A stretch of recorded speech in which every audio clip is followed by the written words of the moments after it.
Hi, I'm Dr. Celin Gelgec. And I'm Dr. Tori Miller. Welcome to Breaking the Rules. On Breaking the Rules, we talk about all things OCD. Obsessive compulsive disorder, OCD, impacts up to 1 to 2% of the population. We are here to provide not just education, but to inspire clinicians, families and people who are impacted by OCD to be able to access the treatment they need in order to get better. Catch us every fortnight, wherever you get your podcasts. Hello. Welcome to another episode of Breaking the Rules, everybody. We just realised that we've been doing this for almost 4 years. Yeah, if not 4 years. Well, it probably is. It probably is about 4 years. Yeah, it's like, where the hell did that go? I know. Yeah. I know. It's quite wild, isn't it? It is. Oh, I know. Who would have known? I know. We're older, we're wiser. We are. And we are revisiting one of our earlier topics today. Yes. I think because this is how it came up. Yes. We were looking. Yes. What haven't we talked about for a while? Yeah. And we realised, oh my gosh, it's been 4 years since we introduced some of the sort of the fundamental, kind of concepts of OCD. We were thinking that, especially because we've got new listeners, people who haven't necessarily gone back to our back catalogue and listened to who knows. Yeah. Let's have a look again at assessing OCD. Yes. Let's have a look again. Yeah. We talk a lot about treatment. There's things we would have added to it by now based on what we talked about almost 4 years ago. Yeah. I think there's a few things we need to consider potentially. There's the black and white aspect of it, like what is it, what do we look for, etc. But I think, which is something we keep talking about and coming back to in each one of our episodes, is what else is going on for this person. Yeah. So it's how do we assess for OCD, but what are some other things worth listening for in terms of understanding the OCD picture? Yeah. Right? So I think maybe talking about that a little bit too could be helpful. Yeah. What do you think? Yeah. All right. Well, why don't we start with let's start with simple. Yeah. Let's start with simple. Yeah. Let's not overcomplicate things from the beginning. Okay. Right? Because I think because if we're talking about it truly, right, this is what we would do if we had a client that we're meeting for the first time. You don't start complicated, you start simple. 100%. Yeah. Okay. So OCD, this is going to really shock people. You start the same way as you do with any presenting difficulty. Absolutely. Yeah. Take a good comprehensive history. Yes, please. Please do. Yeah, You'd be surprised at how many people actually skip that. Yeah. Which blows my mind. Yeah. Thank you. I have a caveat to that though. Yeah. Okay. Start simple. Oh no. Okay. Yeah, okay, all right. Here we go. I know. My mind is strap in. I know. My mind is buzzing. All right. Okay. I'm going to start with simple, but maybe you could help bring me back to this. Okay. I'm not sure I'm the best person for that, but anyway, I'll try. Okay. Goodness. All right. So the place to start is, of course, understanding why someone is coming in to see you. Yes, and at that point in time. What's going on for them? What are they experiencing? What are they feeling? What are they thinking? What's their behavior? What are their concerns? What are their distress levels? Yes. All of those things. Yep. And now, just like with any presentation, get a good history of what it is that they're concerned about. But even with adults, I think practitioners who work with adults often forget this. Still get a genogram. Yes. Still get a genogram. Yes, please. Still do it. It is not enough to do an assessment where you don't know who is in their family system. Absolutely. And ask. Yeah. What was it like growing up for you? Yes. Get the early developmental history. Oh my God, that's so important. Get the story. Yeah. Get the narrative. Yeah. Do the history taking. Yep. I mean, aside from the fact that we're talking about a human being and we need to understand who this person is and how they came to be at this point in their lives.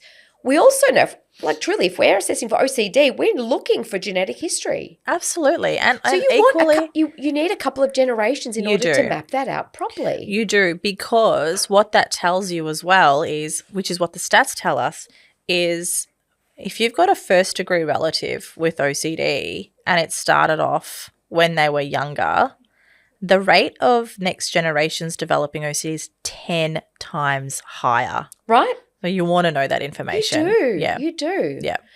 So.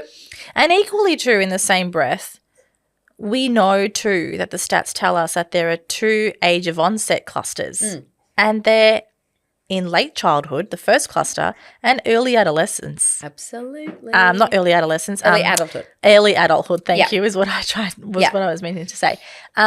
So if someone's coming to you in their 30s or their late 20s, you're going to miss out on the richness of that information that it's going to give you. Absolutely. Because a lot of the time, clients are like, I think I've had this for a while. Yeah. It's like, okay, well, tell me about that. Absolutely. Yeah. So we still want to do a really full, comprehensive assessment. Yeah. I always start with a semi-structured clinical interview. Me too. Really the whole shebang, which is what you're describing, from like presenting issues, what's going on for you right now, tell me about what brings you in here today, the developmental history, what was like growing up for you, family atmosphere, relationships with your family members, etc. Talk about education, learning environments. Yes. Transition to high school. Yep. Did anything disrupt that? Hobbies, interests along the way, extracurricular activities, friendships in those moments, family relationships, major life events, medical, and then transition to adulthood, what that looked like, what brought you to where you are now, the whole story. But even then, past interventions. Absolutely. Have you seen a psychologist before? Yes. What was helpful? What was unhelpful? You can probably hear my son coughing in the background. What was helpful and unhelpful. So past interventions, past psychiatric history. We want to look at, when things get really distressing, do you smoke, drink, like substance use and all that sort of stuff. We want to also know things like their mental state and previous risk factors and potential suicidal ideation and attempts and self-harming behaviors. Like, we want to know the full clinical picture. Yeah. Right? My caveat. Yes.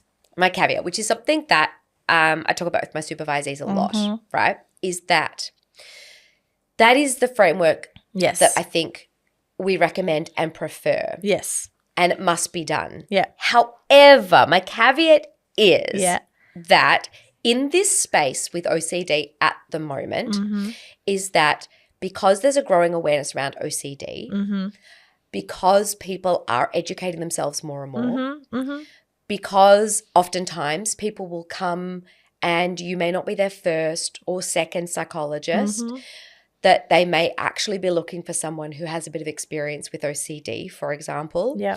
They may have done that before. That does not mean that you skip that part. However, in order to meet the person where they're at, if you meet someone who maybe has just been discharged from hospital or has just seen 2 clinicians or actually already has a diagnosis of OCD and has received treatment for it before and doesn't actually necessarily isn't looking for a second opinion, you can go straight to the more like, what brings you today? Yes. What are you looking for? Yeah. It can be much more present day focused in the beginning in 100%. Order to meet the client where they're at. Because I think sometimes if someone was diagnosed with OCD 10 years ago, they've seen 2 psychologists, they've had an inpatient admission, and you come and you sit them down, you say, for the first 2 sessions, we are going to do this comprehensive assessment of your past. They're going to check out. Yeah. Like, you're not really meeting the client where they're at. No. And sometimes that information can be gleaned from previous reports, correspondence from other practitioners. So you could get it a slightly different way. Yeah. So what I say in those moments is that if you are meeting someone in an instance like that, it does, and it also doesn't mean just because someone has been diagnosed with OCD that you don't also form your own opinion. No, that's exactly right. Right. You still need to. Yeah. But sometimes I think about it kind of like a triangle or an inverted triangle, meaning you can start kind of narrow, meet the client where they're at, build rapport, connect with them, get a sense of shared goals, and then get that extra information as things progress. Yeah. Or if you're truly meeting them for the first time, they're not sure exactly what they're looking for. They don't have much of a history. Maybe they haven't been diagnosed. You start broad and then you get narrower. So it's kind of like it's the same process, but it's just about it's the same information, but it's just the process by which you gather it. It's just kind of how you gather the information, which is really important because you do need to meet your clients where you're at. And sometimes people are presenting with a lot of distress and anxiety. Yes, and they need containment. Yeah, and they don't want to sit through an assessment. Like, tell me about what it was like when you were sort of, in primary school when it's like, but I can't sleep or eat or dress myself. Why are we talking about what it was like when I was 8 years old? Yes, exactly. Yeah. 100%. Yeah. You do need to. But I think one thing to be really mindful of in those moments, because it can slip away, is – especially in those presentations when the distress is so high. Which often happens. Happens. And we still need to collect this information. We can kind of get stuck in that and containing, and then not that we don't forget it, but we can sometimes kind of hit hurdles on the way. We're like, oh shit, I got holes in my formulation, or I don't know this information, or whatever it is. So some of the things that I like to bring in those moments is like spending some time working with the client so that they can feel contained and building that rapport and that sort of stuff. But then at the same time, I'm like, okay, this might feel really frustrating for you, and I can see that, but I'm feeling some gaps coming up, and I want us to make sure that we're still doing the work together.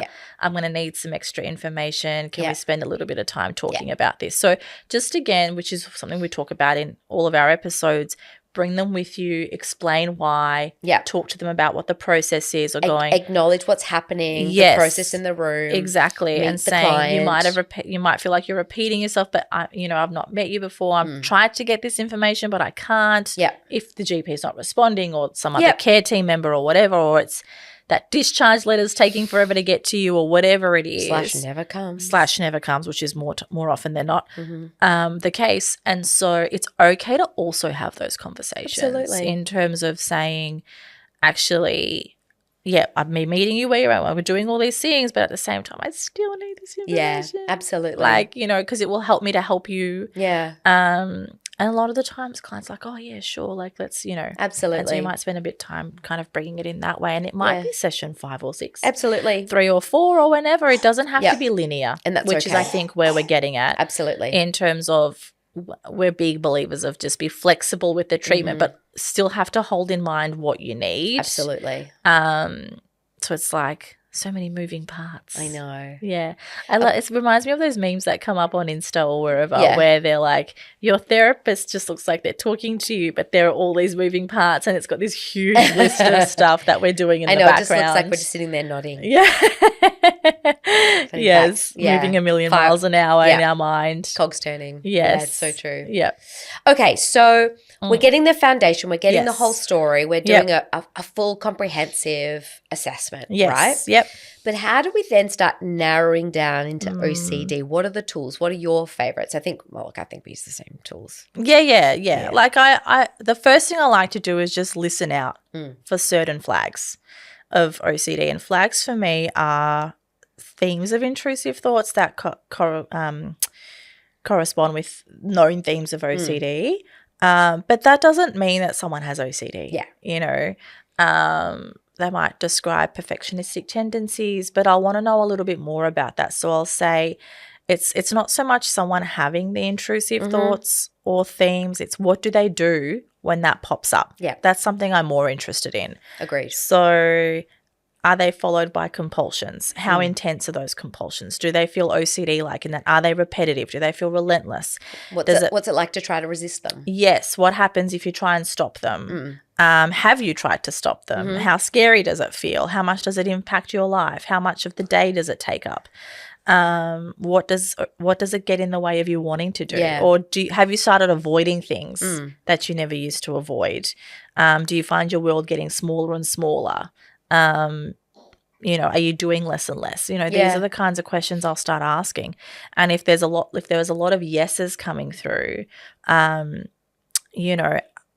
I'll often start to then prompt for other themes, like people who talk about experiencing intrusive thoughts about, so I'll say something like people who have thoughts like where you might think that you're going to accidentally hurt someone might also have thoughts about germs or have liking things a certain way, or they might check the door before they leave the house, and I'll bring up some other examples and I'm like, oh yeah, I do that too, or I not necessarily that, but actually I do this. So it becomes this collaborative conversation and an exploration and a curiosity as to other things that might be going on. And then, although actually I'm going to jump in there. Yeah. So you have internalized all that knowledge. Yes. So you can have that conversation. Yes. Right. Yes. For someone who's new to the OCD space, who hasn't, like you and I both were once upon a time. Before we all start from zero. Yeah. I still remember studying the doctorate. Yeah. How many of us, I don't know if it was the same in your cohort, were like trying to memorize stuff, memorize the DSM. Yeah. Like that was so important to know beyond what was needed for an exam, to know off the top of your head exactly what all of the criteria for all of the diagnoses. 100%. Yeah.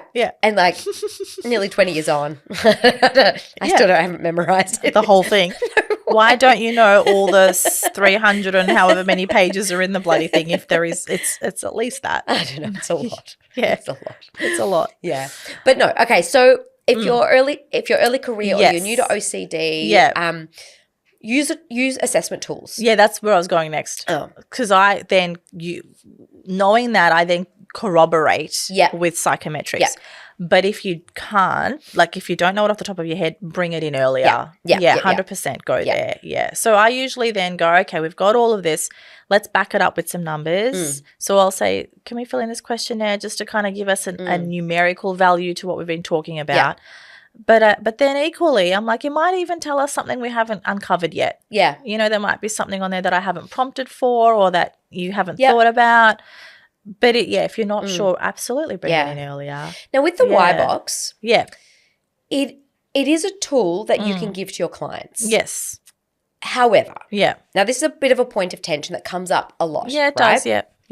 Because I'd be interested to know what you think, but for me, I definitely prefer to use it as an interview tool. Yep. And the reason being is that I am not convinced that the Y-BOCS as it's written, I think it's a fantastic assessment tool. It really is. However, the way that it's written, it's not sensitive enough to be able to differentiate between an OCD, say, compulsion, or let's say an autistic ritual. Yes.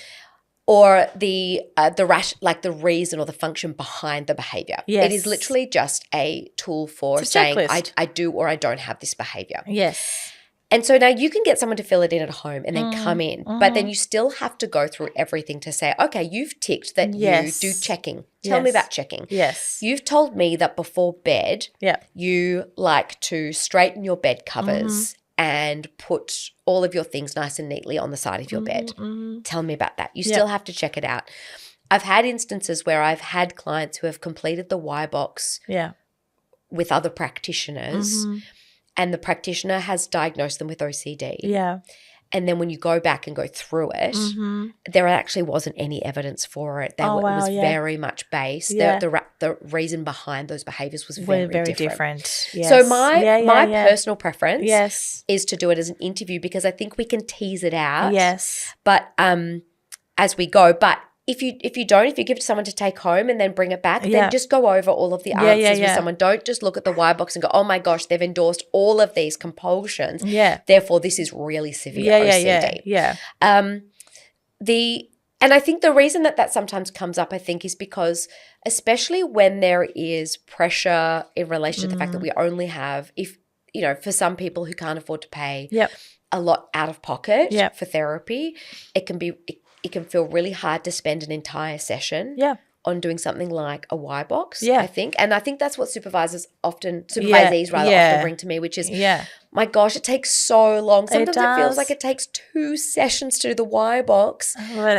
It's important. It's like, I don't want to keep, I don't feel like, I feel like I'm wasting their time or whatever, but I don't know. No, it's not a time waster. I don't think it is a time waster. I think it's very valuable. It is really valuable. I always give it when I'm writing up my during psychoed. Yeah. After we've, if we're being a bit more linear here, just for purpose of demonstration, if it's a little bit more clear cut, I guess.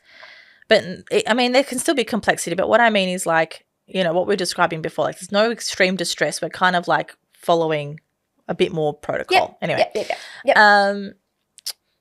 when I usually give the Y-BOCS, we've done the semi-structural clinical interview. I'll give the Y-BOCS during the psychoed moment when I'm writing the treatment model up on the whiteboard, because it's just me writing it up on the white. I don't want them twiddling their thumbs. So I give them the Y-BOCS to fill in.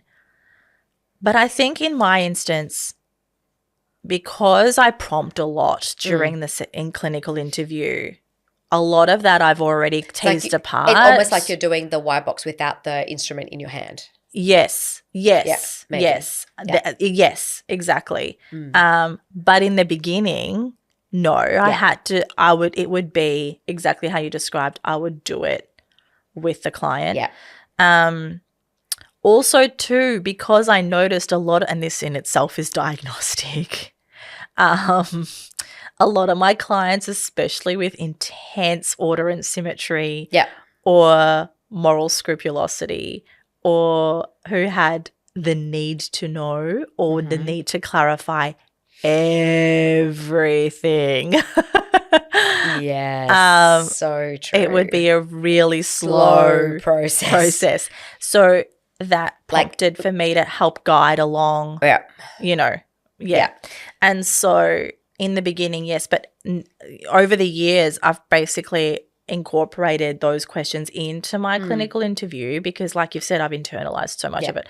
I'm sure you have too. So it's just, but when they do it, I'll say, if you've got questions, please shout them out, even though I'm writing on the whiteboard. I'm happy for you to interrupt me, etc. So they will, and then we'll still review it afterwards. I'm like, so I'm just making sure this, you told me when I asked you this, and this, is this what that means? Or if anything new pops up, I'll inquire about it. So it doesn't take as long, but I've kind of already covered it anyway.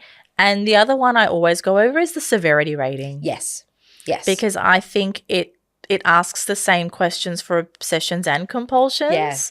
And so they're like, I'm a bit confused by this. And it's like, it is a bit confusing. And so we have to guide through that too.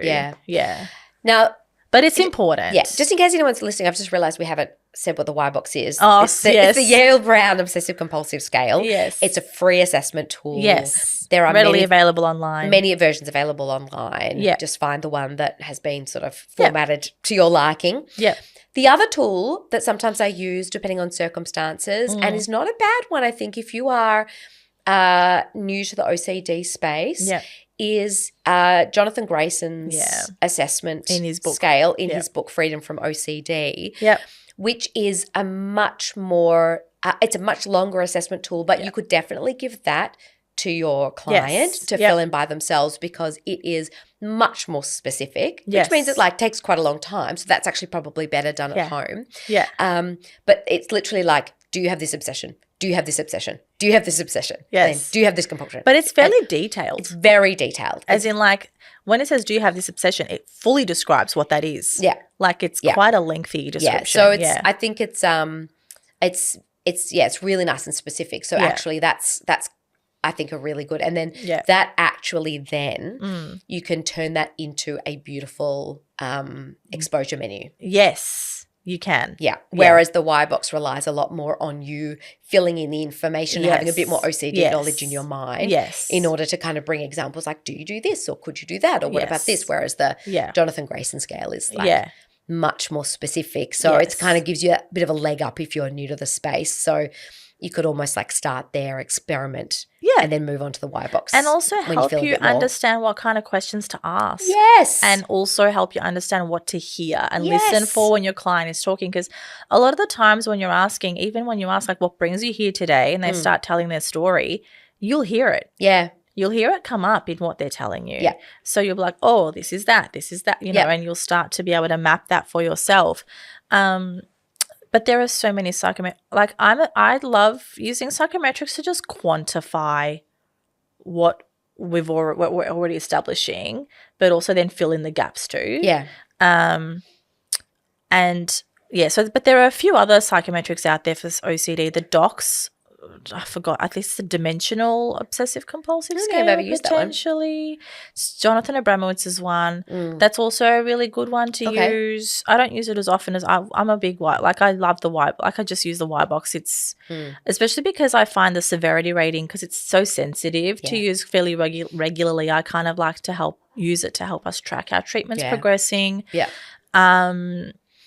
Yeah, and there's the OCI. There's so many. Yeah. We can probably put a link in the show notes. There's a research article I've got in my repertoire that we can link to the show notes, and which compares all the different psychometrics for OCD. Yeah, great idea. Great idea. Okay. See? My little one just started learning how to roll, and when he rolls onto his front, he does this skydive thing, going, I'm a bit stuck, I don't know what to do now, and that's what he's just done on the floor. So we're just observing him stuck in he's flipped over, and now he's like, what do I do now? Okay, all right. Yes. So, all right, so we've done the comprehensive interview. We've brought in some OCD psychometrics. Yep. The next thing to do is you got to go back to the diagnostic criteria. Yes. Yes, we've got to bring it back to the DSM. Yes. And we've got to make sure that even though people, there might be lots of things coming up in the Y-BOCS, we've still got to make sure that we're meeting all of those criteria. Now, I know you know these ones off by heart. Yeah, I do. Only because I do the workshop. Oh, yeah, I don't have to justify it. No, you don't. No, you don't. But but yeah, it's presence of obsessions. Presence of obsessions. So criteria A is obsessions. Notice how no theme is present in the DSM. I say this all the time because I think we get so caught up on themes, and we say this time and time again. The theme actually is irrelevant. Yes, that's right. And anything can be a theme as well. As long as, again, if it looks like a duck and quacks like a duck, it's a duck. So if it fits obsessions in criteria A being unwanted, intrusive thoughts, images, etc. I would put feelings, sensations, urges in there as well. That feel really distressing, and there's a need to want to suppress them or avoid them. So that's the obsession, followed by as well as compulsions, still in criteria A, which are behaviors or notice mental acts. So we're now thinking about pure obsessional. So the misnomer there is it's still a compulsion. Yeah. Even if it's internal, it's still a behavior. Exactly. So we've got behaviors or mental acts performed in response to the obsessions to alleviate the distress. Yeah. So we've got the thing that we think and then the thing that we do. So the obsession and the compulsion. A compulsion can also be a ritual or a rumination. Yep. Rituals are basically compulsions. They're just compulsions with a certain pattern to them, or a style, I guess, or a way, whatever you want to call it. I'd throw rumination under compulsion as well. Definitely. So that's criteria A, right? Now, just because someone might have some obsessions and compulsions doesn't necessarily mean they have OCD. No, it doesn't. So the next step we have to think about, criteria B, is how distressing is it?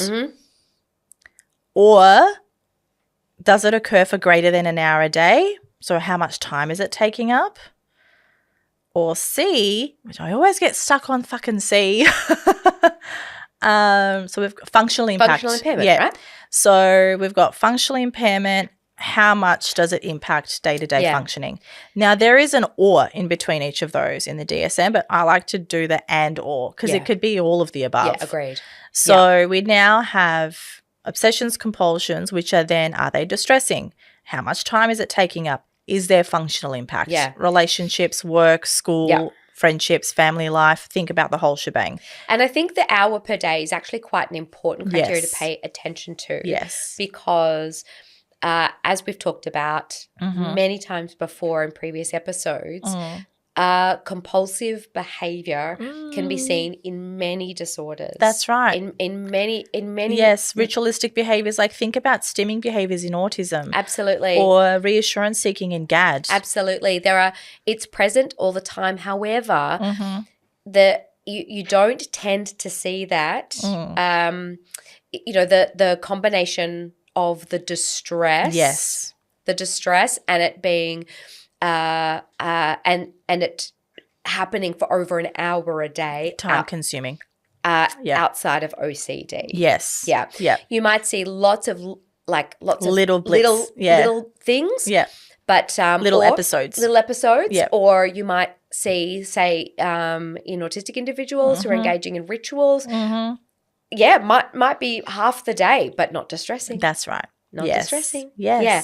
So this is something that is actually quite specific. It is. To OCD and really helps differentiate from other things. Yeah.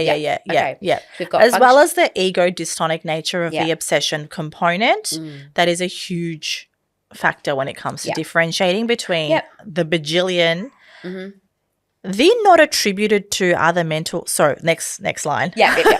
Okay, so we've got A, B, C. Not attributed to substance use. Then the next one, D, not attributed to another mental health condition. That list is the biggest paragraph I have ever seen in my entire in the entire DSM. It basically lists every other bloody thing that's in there. Yeah. Yeah. So there's a huge differentiator. The ones I usually focus on a lot, because these are the ones that co-occur quite a lot. You've got the anxiety disorders. So you've got health anxiety in particular, generalized anxiety disorder, social phobia, specific phobias. Panic disorder too can co-occur. But the ones that are hard to differentiate are usually the ones I listed just then. Major depressive disorder co-occurs, but we don't really it usually happens secondary. So the anxiety disorders come first and then OCD will develop. So OCD is secondary usually. The other one that's difficult to differentiate is autism and OCD. Obsessive compulsive personality disorder and OCD is really hard to differentiate, as is dependent personality disorder. And sometimes psychosis and OCD. Yes, psychosis and OCD. Avoidant personality disorder and OCD can be really tricky to differentiate too. And then some eating disorders and OCD is another one. Did I miss one? ADHD and OCD is another one that comes up too. Yep. So, we won't go into we've talked about differentials in so many different episodes. We won't delve into that right now because it will be here for hours. But important to have a think about. So so where are we at now with the steps of assessment?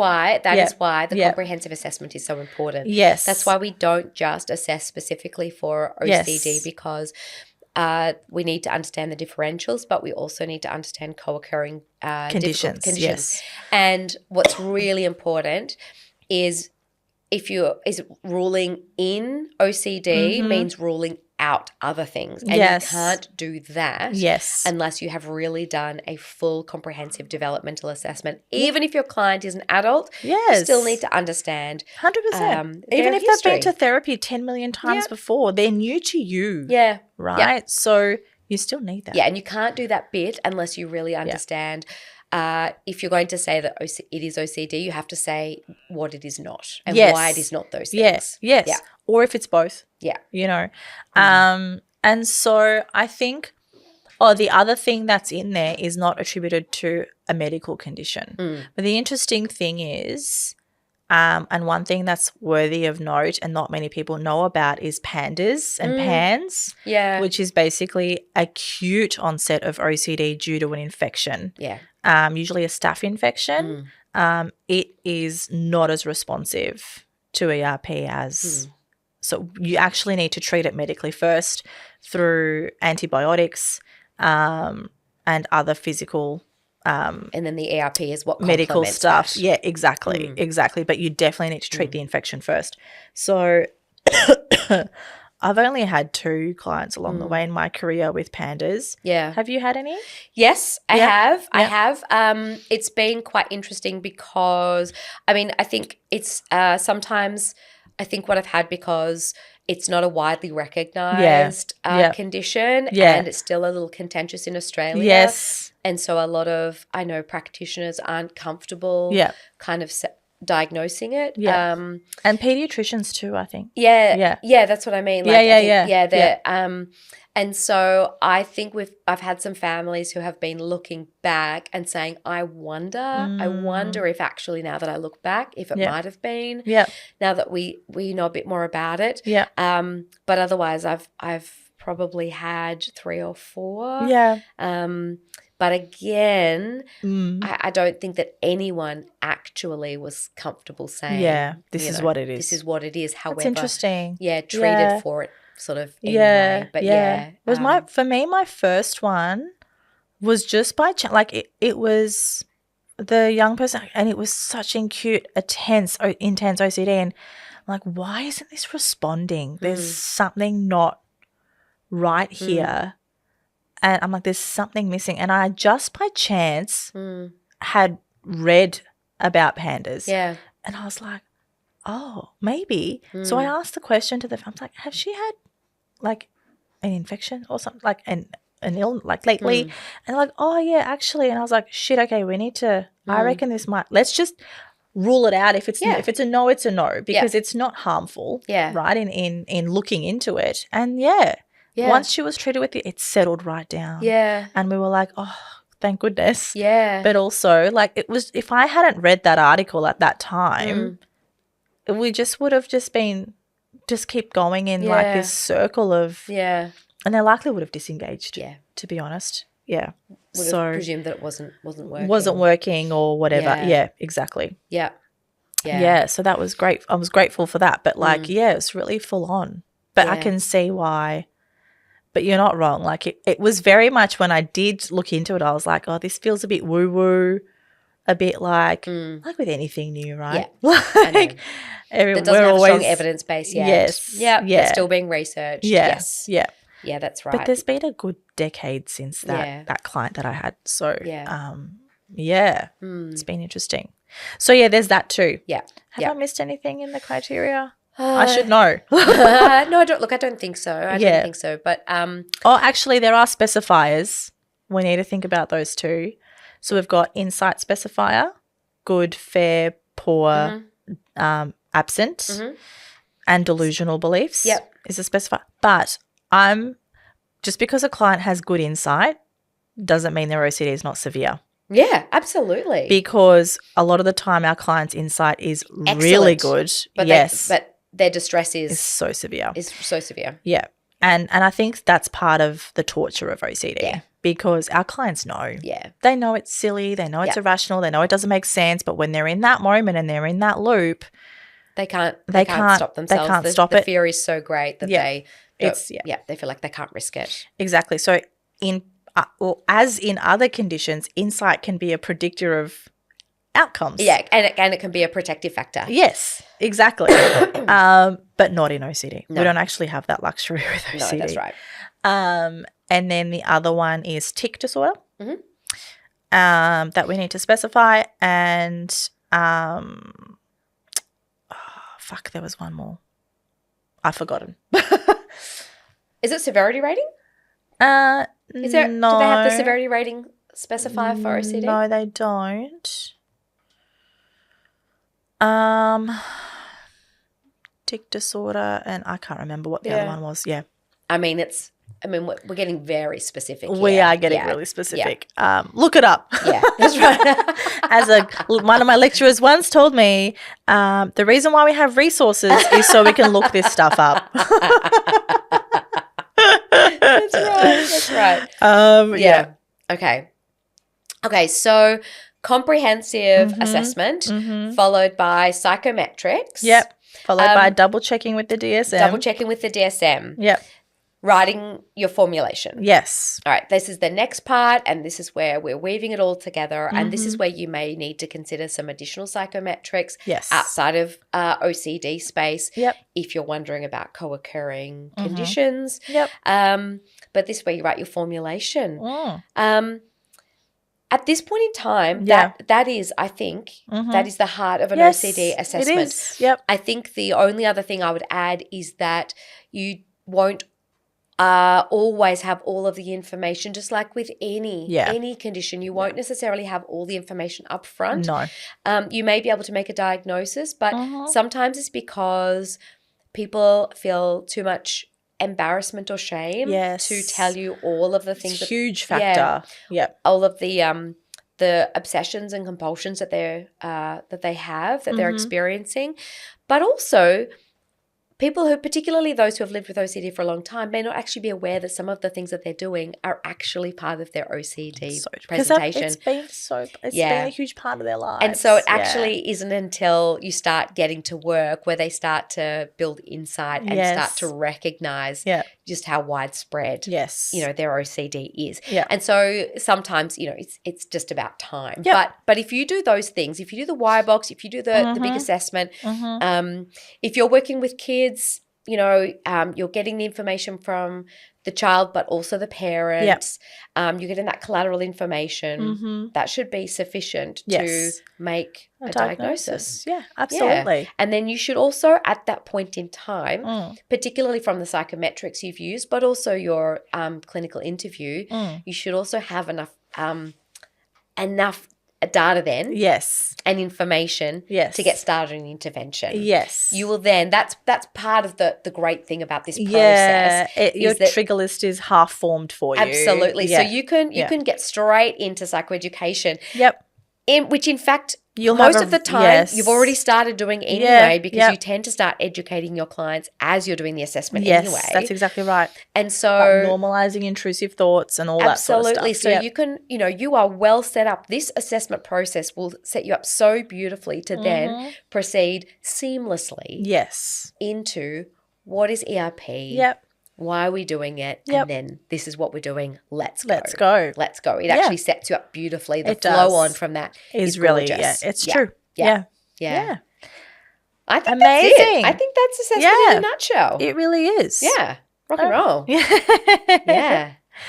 Thank you guys so much for joining us. If you like what you're hearing, please follow and subscribe so you can stay up to date with our fortnightly episodes with little breaks in between. Yeah.